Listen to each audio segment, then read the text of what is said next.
Hey guys, welcome to Tutorial Guru. Today we'll be learning how to transfer files over Wi-Fi only on Terabox, and now let's dive right in. Now to transfer files only over Wi-Fi on the Terabox, first open your Terabox app, as I've already opened the Terabox over here. And after landing on this interface of the Terabox, at the top left corner of the screen you can see the tree line icon available for us. Tap on the tree line icon at the top left corner of the screen, and you land over here where at the bottom of this panel you can see a bunch of options.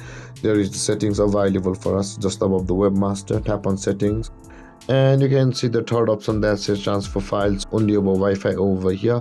Tap on the toggle icon at the right side of that option where it says transfer files only over Wi-Fi, and then each time you download or upload any files from the Terabox, you'll start to transfer files over Wi-Fi only on your Terabox app.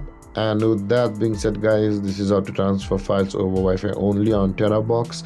And if you have any confusions or questions regarding the topic, feel free to comment in the comment section below, and don't forget to like, subscribe and hit that bell icon for more videos. Thank you for watching, guys. Peace.